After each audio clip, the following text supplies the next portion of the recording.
So hello guys, I am Apoorva. Welcome back to my channel. तो आज हम cat exam के बारे में बात करेंगे। सो लास्ट वाले वीडियो में आई गॉट मल्टीपल रिक्वेस्ट कि आप हमको कैट एग्ज़ाम के बारे में बताओ और what was your strategy when you were giving it, और आपने कैसे क्रैक किया। सो गाइज, जिनको नहीं पता, I have also graduated from I am Lucknow last year. तो गाइज, कैट जो है जिसे हम कॉमन एडमिशन टेस्ट भी बोलते हैं, इससे आपको इंडिया के जो टॉप MBA कॉलेजेस होते हैं उनमें एडमिशन के चांसेस मिलते हैं। सो इनमें आपको IIMs हो गए, IITs हो गए, और भी जो अदर कॉलेजेस होते हैं उनमें आपको चांस मिलता है कि आप उनमें अप्लाई कर सकते हो। और इसके बाद में जो उनकी क्राइटेरिया होता है, selection criteria, that is different for every IIM। सो वो आपको उनके वेबसाइट पे जाके ही पता चल जाएगा। उसके बाद में जो एग्ज़ाम होता है वो हर साल नवंबर के मंथ में होता है, और इस साल कैट एग्ज़ाम 24 नवंबर को है।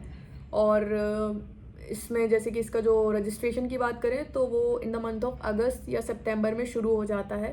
तो अगर आप देने वाले हो तो अगस्त में ही रजिस्टर कर लेना बिना किसी डिले के। उसके बाद में इसका एलिजिबिलिटी क्या होता है, क्या आप कैट देने के लिए एलिजिबल हो।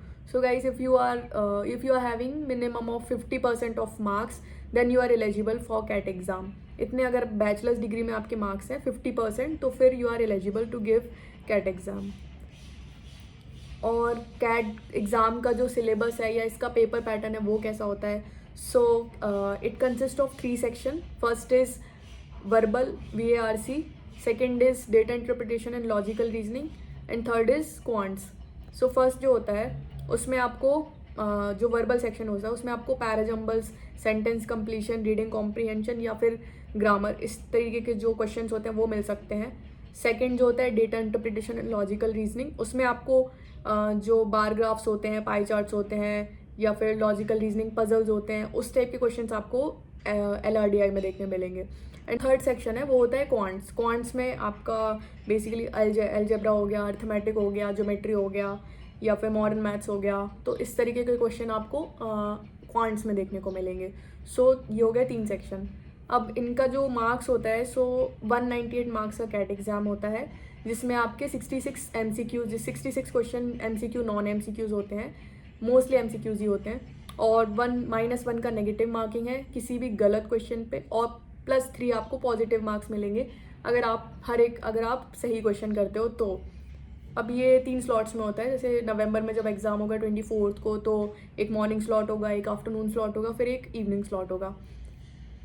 उसके बाद में फिर ये तो हो गया all about CAT exam. So now we will be talking about कि इसका जो पेपर पैटर्न, या फिर उससे हम कैसे क्रैक कर सकते हैं, या फिर जो इसकी प्रिपरेशन स्ट्रेटजी है वो कैसी होनी चाहिए कि हम कैट क्रैक कर सकें। सो गाइस, सबसे पहले तो अगर स्ट्रैटेजी की बात करो, जो मेरी पर्सनल स्ट्रैटेजी रही है, I will talk about it. So first is कि आपको मॉक टेस्ट देने पड़ेंगे बहुत ज़्यादा। और मॉक टेस्ट का मतलब ये, जैसे कि अभी नवंबर में एग्ज़ाम है, तो जो लोग भी प्रिपेयर कर रहे हो वो ऑलरेडी दे रहे होंगे, और नहीं दे रहे हो तो फिर शुरू कर दो, बिकॉज वो उसी से आपको पता चलेगा कि आप ऑल इंडिया रैंक में कहाँ पे अभी कितने पानी में हो। तो फिर वो एक बहुत बड़ी चीज़ है जो कि आपको देना चाहिए mock test. Second is understanding the exam pattern. So आपको पता होना चाहिए कि कौन कौन से जो टॉपिक्स हैं जो इम्पॉर्टेंट हैं, कौन से टॉपिक इम्पॉर्टेंट नहीं है। सो सिलेबस तो काफ़ी बड़ा होता है, तो सब कुछ पढ़ने की ज़रूरत नहीं है। Focus on what is important, और वो आपको जो लास्ट ईयर के कैट के पेपर्स हैं उनमें से पता चल जाएगा। जैसे कि क्वांट्स में कौन से जो वेटेज हैं, किन टॉपिक्स का ज़्यादा होता है, या फिर RCs, जैसे कि अगर वर्बल की बात करें तो RCs भी बहुत ज़्यादा वेटेज के होते हैं, तो आपको उन पर ध्यान देना चाहिए। तो ये तो हो गया आपका what to focus on, understanding the paper pattern. And most important, time management. So CAT जो है वो एक टाइम बाउंड एग्ज़ाम है, तो इसमें आपको टाइम मैनेजमेंट टेक्निक्स, जैसे कि शॉर्ट ट्रिक्स वगैरह होती है, टिप्स होती है, वो जब आप क्वेश्चन करोगे तब आपको समझ आएगा कि ये क्वेश्चन को हम और इजीली कैसे कर सकते हो, और शॉर्ट ट्रिक क्या हो सकती है। सो वो भी प्रैक्टिस से आएगा। So keep practicing. And another is revision, and revision करते रहो। सो जैसे अगर आपने कुछ एक पोर्शन कंप्लीट कर लिया, या फिर कोई भी एक टॉपिक कंप्लीट किया है, तो फिर उसका आपको आफ्टर सम पॉइंट रिवीजन करना पड़ेगा, ताकि वो आपको कंसेप्ट भूल ना जाओ।